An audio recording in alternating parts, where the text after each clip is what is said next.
La Jornada Zacatecas TV, un espacio de libertad.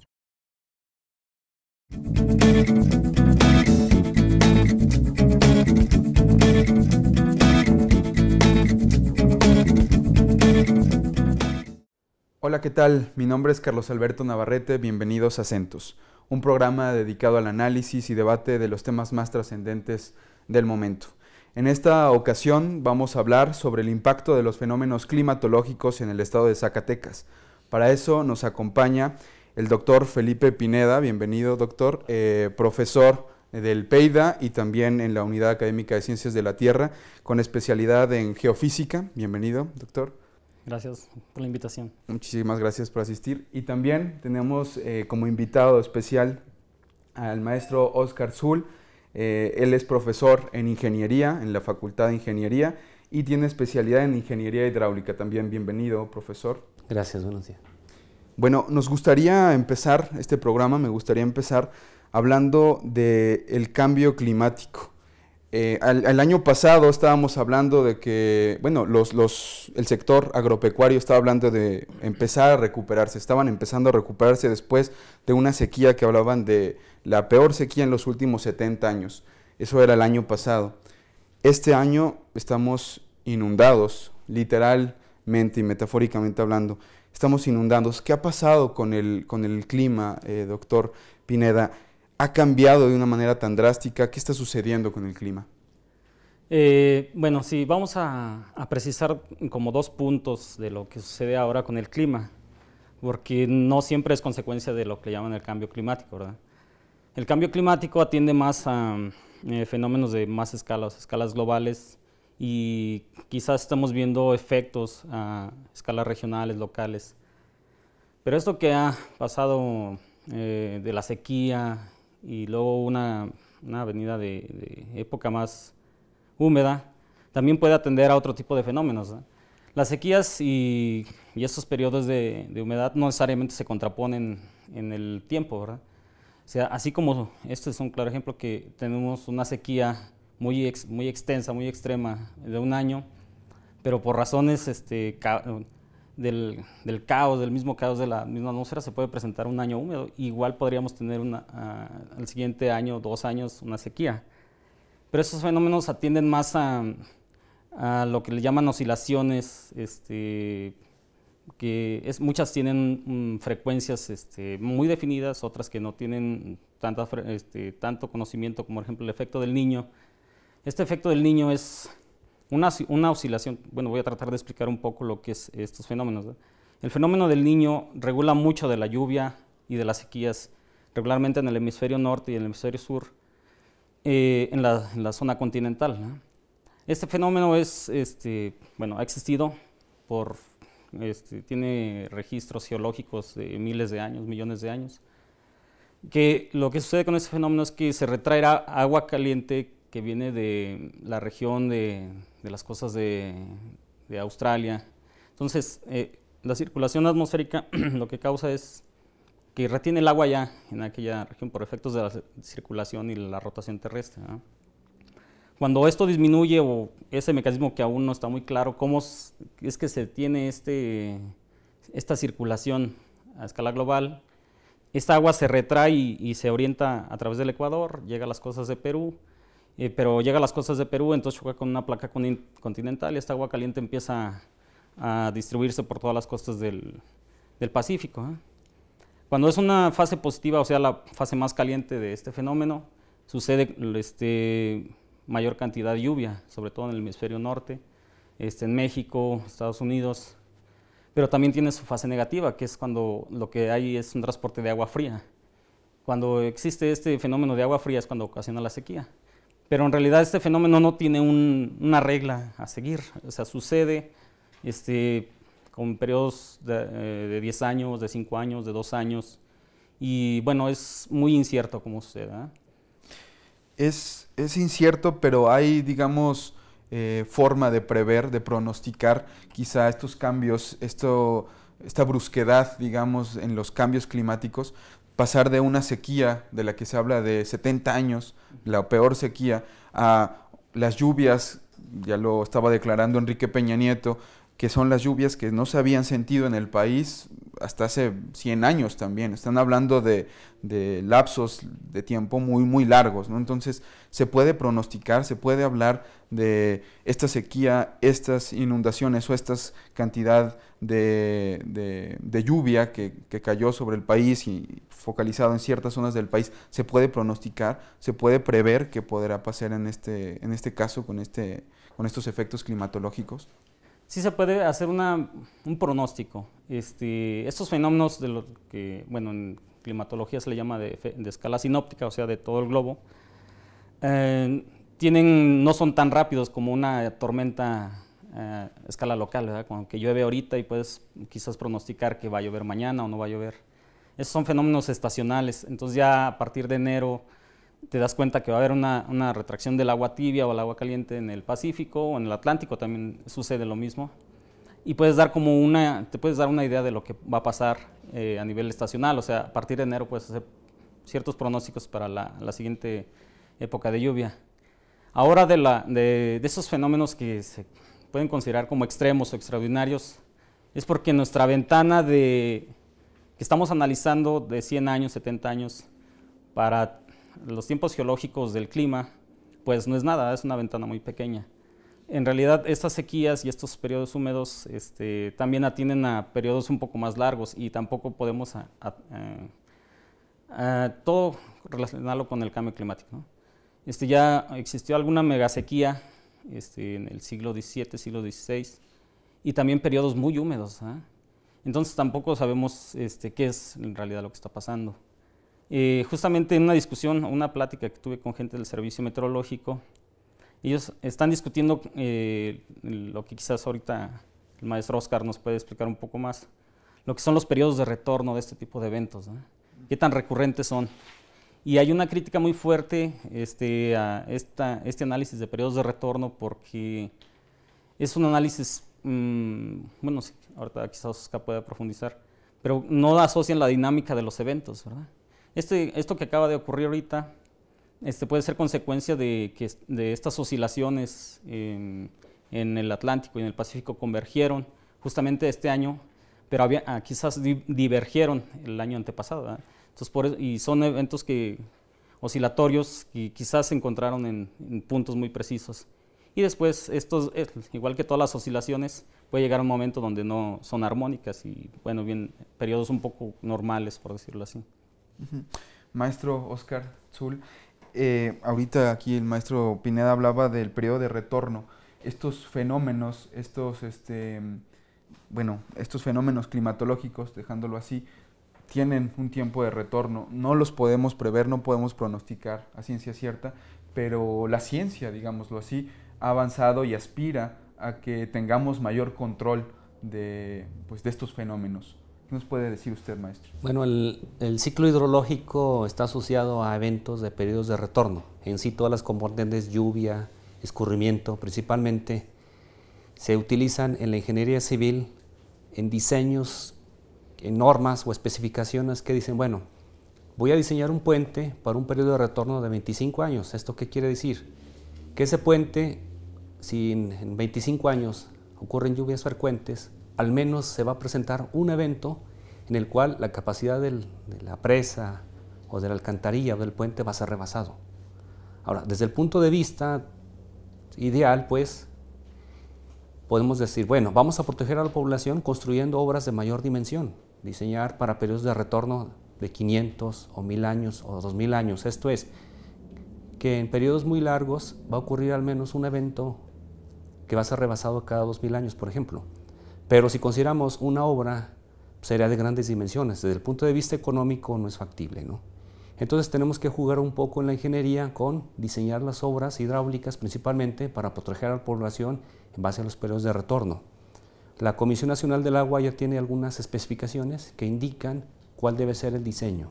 Y a partir de ahí hacemos un estudio hidrológico. Por ejemplo, si va a haber una inundación, dices, bueno, en una alcantarilla que es parte de un aeropuerto, decir, bueno, si ocurre un encharcamiento cada 5 años para ese periodo de retorno, ¿qué puede suceder? Pues que los vuelos se van a retrasar.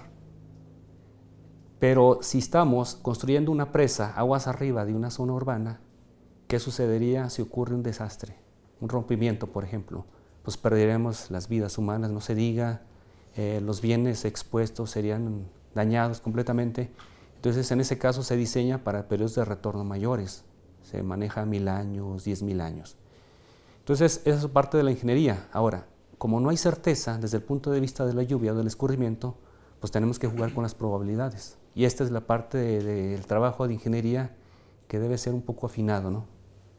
Entonces, desde el punto de vista, cuando hacemos un análisis de un modelo de una tormenta, algún pronóstico de posibles lluvias, pues tenemos los elementos, ¿no? Esa es la parte que el doctor Pineda desarrolla y afortunadamente en la universidad estamos desarrollando actividades de este tipo, ¿no? Integrar modelos de pronóstico con los estudios hidrológicos aplicados principalmente a las obras hidráulicas. Hay un debate interesante que se suscitó a partir de la catástrofe ocurrida en Guerrero, principalmente Oaxaca. Se perdieron ya más de 100 vidas, más de 100 mexicanos perdieron la vida a causa de las lluvias, de los deslaves y demás. Algunos argumentan que se pudo prever esta catástrofe, que no actuaron bien las autoridades con agua, Protección Civil, la propia Secretaría de Gobernación. Estos efectos de los fenómenos se pueden prever, digámoslo así. Necesitamos tener mayor capacidad de prevención. ¿Es posible tener mayor capacidad de prevención ante este tipo de fenómenos, ante este tipo de hechos? No sé. Yo quiero apuntar dos cosas sobre esto. Bueno, profundizando, como el maestro Oscar ya nos explicó un poco lo de los periodos de retorno, pero el claro ejemplo, lo que sucede en Guerrero es diseñas obras para un periodo de retorno de 25 años, pero ¿qué pasa si tenemos registro de 100 años, pero en realidad cuando sacamos periodos de 1000 años no tenemos registros de 1000 años? Nadie nos asegura que este evento que sucedió ahorita fue para un periodo de retorno de 1000 años, ¿no? Y si todas las obras estaban diseñadas para periodos de retorno menores, ese es algo a considerar. Y el segundo punto es, una vez que más o menos explicaba lo de los fenómenos a escala global, ¿qué sucedió ahí en Guerrero y por qué también el efecto tan marcado? Cuando sucede cuando impacta un huracán categoría 5, sabes que va a impactar y sabes exactamente dónde va a impactar. Y previenes a la población que está justo en un rango de la costa donde va a impactar o en sitios, ¿verdad? Lo que sucedió acá es que impactan dos, pero en ese momento los dos ni siquiera eran huracanes, eran tormentas tropicales, ni siquiera, no tenían la categoría de huracán, después se intensificaron. El problema de estos es que no tienen una zona donde van a impactar. Y ahí lo que pasa es que muchas de las propiedades incluso la configuración de la sierra de Guerrero intensifica procesos a escala muy pequeña, que si tú das una alerta, un boletín a nivel nacional, que tormentas en el estado de Guerrero, pero en ciertas comunidades donde se puede intensificar el fenómeno, la gente no sabe qué hacer, ¿no? Es para eso lo que este es un excelente caso de estudio. Es lamentable la pérdida de vidas, pero sí te tiene que dejar una enseñanza, ¿no? Y yo creo que lo positivo que se puede rescatar, ¿no? ¿Cuál sería la enseñanza o lo que podemos rescatar de este caso, de esta desgracia, esta catástrofe natural y social en este caso? Bueno, lo que ocurrió en Guerrero, aparte de los huracanes. En Guerrero y en Zacatecas. En Zacatecas, ¿no? Eso lo podemos, digamos, generalizar a cualquier parte. Generalmente la cuenca la están deforestando. Los bosques, los sistemas de vegetación permiten amortiguar los escurrimientos. Pero cuando ocurre una deforestación, los escurrimientos, se incrementa la velocidad, se dirigen principalmente a los cauces. Esos cauces también han sido modificados principalmente en las zonas urbanas. Es práctica común y todos lo hemos visto, ¿no? Está en el arroyo natural, el cauce. La constructora lo cubre, construye una avenida, pero el paso natural ya fue obstruido. Está el caso de Santa Rita, era un problema recurrente aquí en Zacatecas de las inundaciones y era un arroyo. Otro aspecto también es que las carreteras modifican el flujo superficial, ¿no? Lo que ocurrió en Guerrero es que todos los escurrimientos que bajaron de la sierra, existían varias avenidas, algunos diques que obstruyeron el flujo. Y otra parte importante es que generalmente la gente, y más la que no tiene recursos, o alguien que dice, bueno, no tiene dueño este arroyo, construyo. Entonces estamos invadiendo la zona natural de escurrimiento, ¿no? Entonces es un sistema ya un poco más complejo. Hasta cierto punto es una negligencia humana, pues, ¿no? Una negligencia, digamos, estas catástrofes ocurren, estos fenómenos, los huracanes han golpeado a Estados Unidos, han perdido vidas humanas en Estados Unidos, uno de los países, digamos, más avanzados, me imagino, en cuestión de protección civil, y a pesar de eso pierden vidas humanas, pero no en esa misma proporción, no en esa misma magnitud. ¿Cuál sería la diferencia? Uno de los temas que ahorita nos gustaría abordar también es el Atlas de Riesgos, que nos comentaba aquí fuera del aire que no se llama Atlas de Riesgos, sino Atlas de Peligros. ¿Qué podemos encontrar de grandes diferencias entre dos naciones, entre Estados Unidos, por ejemplo, y México? Uno de ellos yo creo que es la negligencia por qué instalarse en un cauce natural del agua, por ejemplo, ¿no? Sí, bueno, por ejemplo, Estados Unidos tiene más de 200 años midiendo sus variables de lluvia y escurrimiento. Desafortunadamente en México, por la ausencia pues, de recursos y de medios y la condición topográfica, que es un poco complicada, pues no tenemos los elementos y la infraestructura necesaria para hacer mediciones de lluvia y de escurrimiento. Otro aspecto son las especificaciones y normas. Por ejemplo, allá no puedo construir en una zona a tanta distancia de un río, ya vienen especificaciones, ¿no? Entonces algún urbanista necesita una certificación de que esa zona no tiene problemas de inundación. Aquí en el gobierno del estado de Zacatecas hemos asistido a algunas reuniones técnicas para algunos planes de desarrollo urbano y ya se contempla algunas especificaciones, es decir, bueno, no vamos a construir cerca de ríos y de cauces. Entonces el Atlas de Peligros va a permitir eso. Tenemos una radiografía de todos los puntos donde ocurren inundaciones en las trazas urbanas. Entonces a partir de ahí, con cierta capacitación, alguna persona puede rápidamente verificar si su propiedad o algún desarrollo urbano futuro que pueda adquirir, pueda saber él realmente si tiene un peligro por inundación. Cuéntenos un poquito, maestro Zul, ¿quién está conformando, si es que ya está, más bien cuánto tiempo falta para que salga a la luz, para que nazca este Atlas de Riesgo, este Atlas de Peligros? ¿Quién lo conformó? ¿Cuánto tiempo llevan haciéndolo? Bueno, este atlas fue propuesto, digamos, en forma conjunta entre el gobierno del estado de Zacatecas y la UAS. Se hizo la propuesta económica y técnica, a través de la Secretaría de Gobernación se autorizó y se desarrollaron actividades básicas, entre ellas identificar las zonas de mayor peligro, digamos, hidrometeorológico, que incluye aspectos de lluvias, escurrimientos, granizadas, heladas, tornados también, y por supuesto de sequías. Lo que se hizo fue en estos años es a través de brigadas de campo hacer recorridos a las localidades que tienen problemas de inundaciones y registros históricos. Nos basamos en notas periodísticas, eso es importante. La gente de campo, ellos realmente saben cuál es su problema, pero también ellos tienen parte de la solución. Entonces con eso hicimos, digamos, un inventario de localidades y zonas urbanas con peligros de inundación. Hay ciertas metodologías ya que especifican cuál es el proceso de análisis técnico. Determinamos las zonas de inundación urbanas. A través de ahí podemos incluir información, por ejemplo, de manzanas y de vivienda. Entonces podemos hacer una estimación preliminar de número de viviendas afectadas, de población. Y en este caso no hay que olvidar, cuando ocurre un desastre, debemos conocer principalmente los niños, adultos mayores y las mujeres. Ellos son más propensos a los desastres.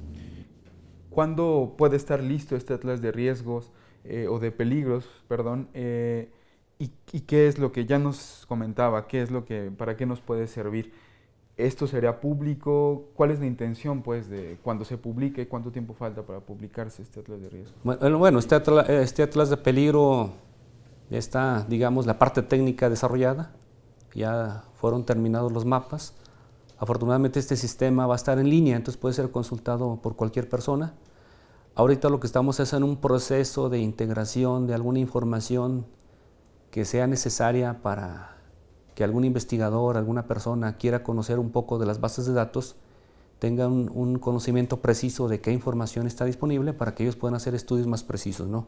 Por ejemplo, las personas de historia o algún economista o algún administrador puede hacer análisis más precisos. Estamos en esa parte. La Dirección Estatal de Protección Civil ya cuenta con la infraestructura computacional donde va a estar alojado el servidor. Va a ser un sistema en línea donde a través de una página web de Gobierno del Estado puede consultar las zonas urbanas, pero no solo eso. El sistema puede y tiene la capacidad de ser mantenido agregándole información diaria, mensual o según vayan ocurriendo los eventos. Ahora, esta herramienta puede ser útil también para cuando ocurre una tormenta que ya puede ser monitoreada. Protección Civil ya cuenta con un sistema también que permite medir la lluvia en tiempo real. Entonces, a partir de ahí podemos hacer ya estimaciones de qué poblaciones pueden ser afectadas. ¿Cuándo estiman ustedes, como universitarios, como creadores, que estuvieron elaborando este atlas de peligros? Bueno, el compromiso, hubo una reunión en la Ciudad de México en la Secretaría de Gobernación, sería el mes de noviembre, cuando ya sea la entrega. Entonces, ahí seguramente requerimos algunos días para montar el sistema, para hacer las pruebas finales y para que sea liberado prácticamente. ¿Cuáles serían los principales peligros a los que se podría enfrentar Zacatecas? ¿Climatológicos, a los geológicos? ¿Cuáles serían como los principales problemas de acuerdo a la orografía, de acuerdo a la geología de Zacatecas? ¿Cuáles serían los principales peligros que enfrenta Zacatecas? Pues bueno, yo te puedo hablar de los efectos climáticos, aunque ahora, bueno, de los riesgos geológicos estamos en una zona, que no es asísmica, sí hay riesgos geológicos, no es una región de tanta falla o fallas geológicas, ¿no? Bueno, aunque alguien más podría hablar un poco más del tema. Aquí hay otro tipo de fenómenos, la sequía, que es lo más sentido en la población. Bueno, los riesgos de la minería, ¿verdad? Los tiros de minas, que bueno, no puedo hablar mucho sobre el tema, ¿verdad? No conozco. Pero de lo que sí te puedo hablar es de esos fenómenos que suceden y que precisamente estoy ahorita trabajando en un proyecto de analizar estos llamados eventos, o los que definimos como eventos extremos climáticos, ¿no? Un evento extremo es aquel que se sale del promedio, o más allá del promedio histórico de las variables, ¿no? Bueno, justamente tenemos dos ejemplos muy sentidos, que fue la sequía, que fue una sequía muy prolongada y extrema. Y yo te podría decir que ahora sí son lluvias extraordinarias, pero no extremas. Es como una diferencia, o sea, sí ha llovido bastante, pero han sucedido pocos fenómenos de lluvias extremas. Lluvias extremas en Zacatecas sí se han presentado. Es cuando en un lapso de tiempo relativamente corto llueve con una intensidad muy alta, ¿no? Y bueno, a eso estamos expuestos aquí en esta región. Aunque estamos, aquí la posición geográfica de Zacatecas lo limita en dos aspectos, ¿no? En la entrada de flujos de humedad, pero también la poca intensificación de las lluvias. Si tú lo analizas geográficamente, Zacatecas está justamente en la parte más alta, continentalmente hablando, lo que es el altiplano, pero también está situado al centro, más o menos regular, lo puedes poner en el centro geográfico de México, ¿eh? Entonces nuestros flujos de humedad, que sería el Golfo de México y el Pacífico, nos quedan muy retirados, y además tenemos dos barreras importantes de montañas, la Sierra Madre Occidental y la Oriental, que impiden mucho del flujo de humedad. Entonces, cuando suceden eventos extraordinarios de humedad, sí tenemos un evento como este año, de lluvias muy intensas.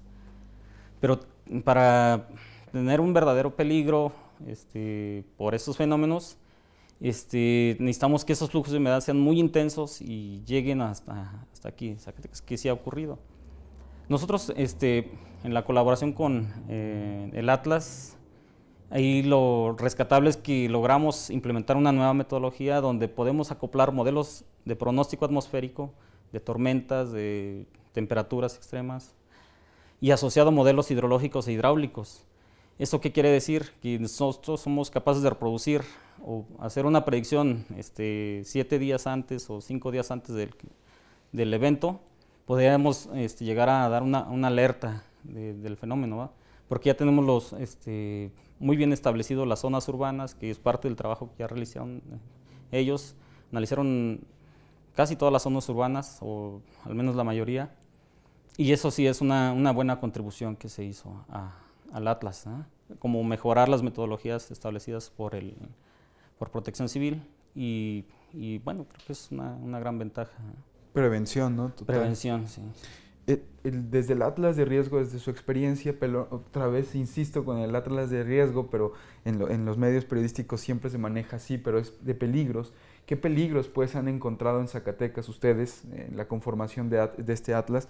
También, ¿qué peligros han encontrado que a partir de este cambio metodológico podemos prever y podemos obviamente actuar a tiempo?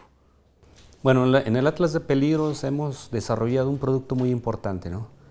Determinar el impacto de las inundaciones en las zonas urbanas. Esto es, ¿cuál sería el impacto? La extensión de la inundación y la profundidad. Si nosotros hacemos un cambio, yo siempre hablo de un ejemplo muy típico, ¿no?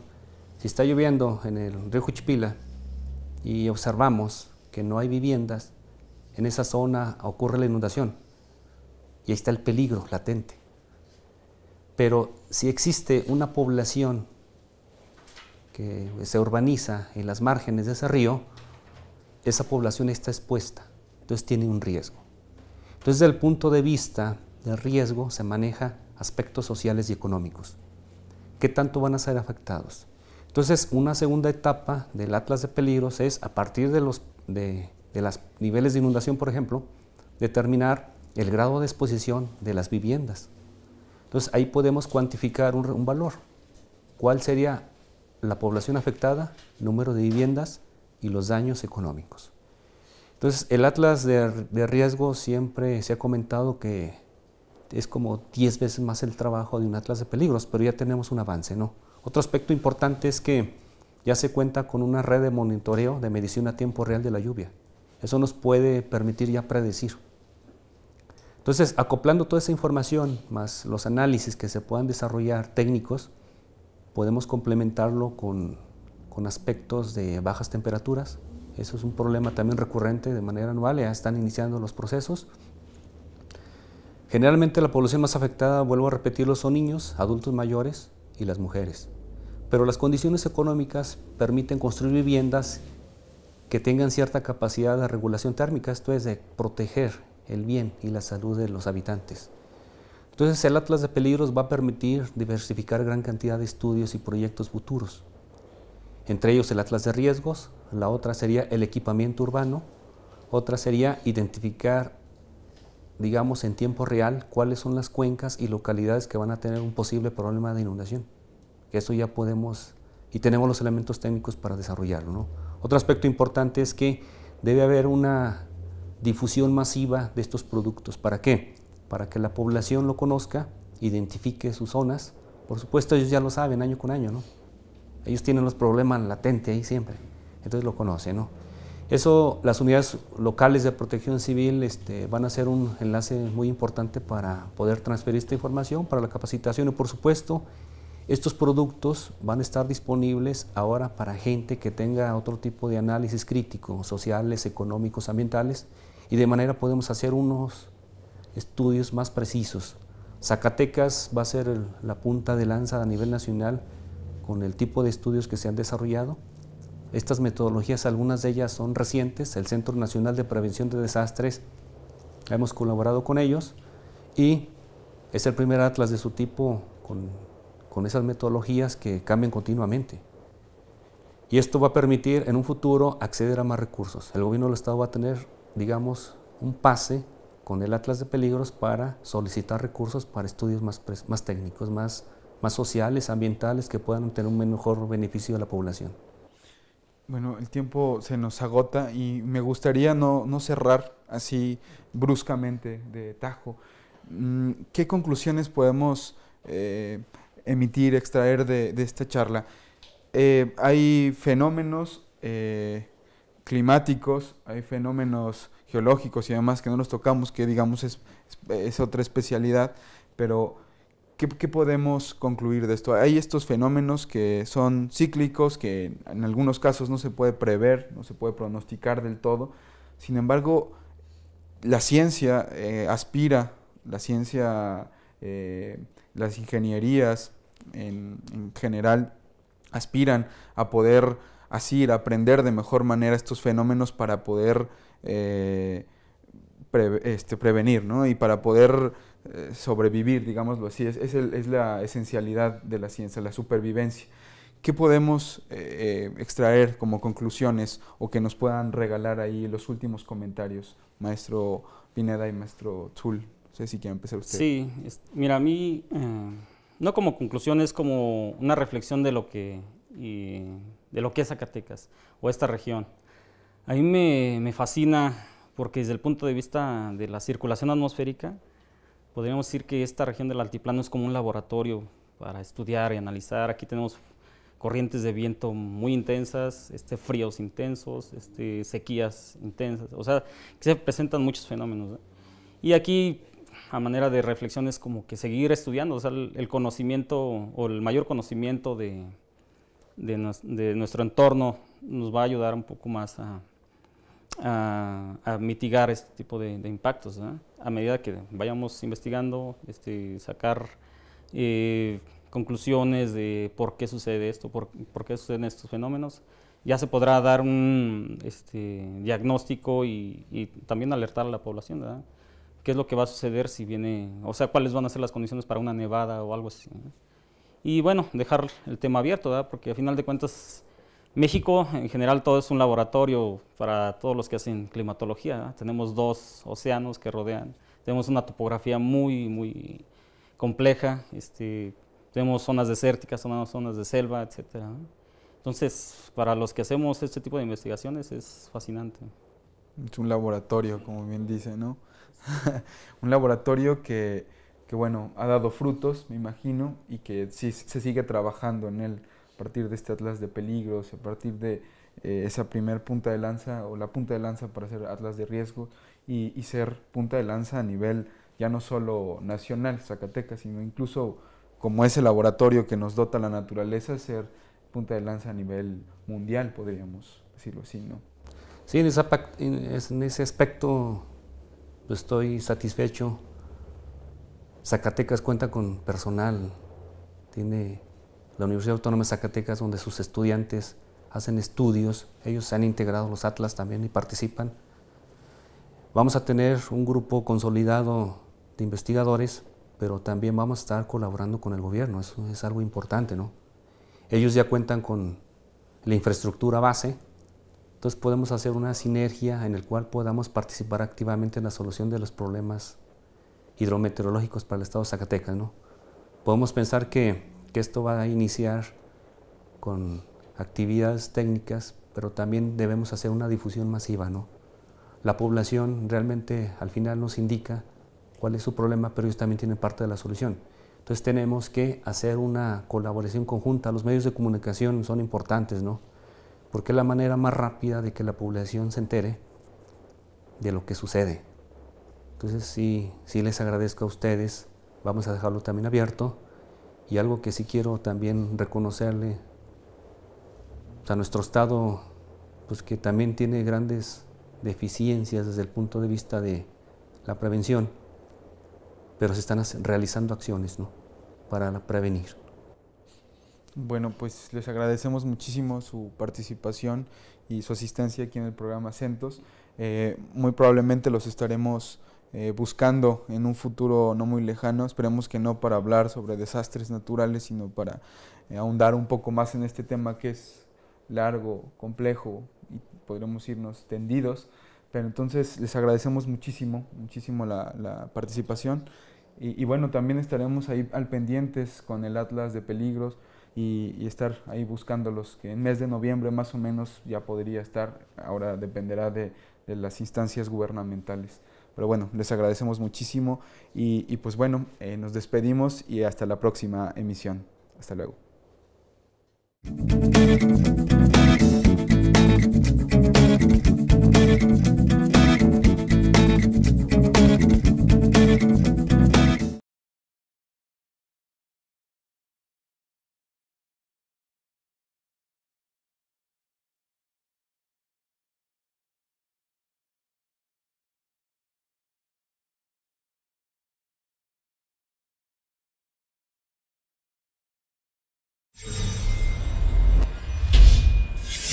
La Jornada Zacatecas TV, un espacio de libertad.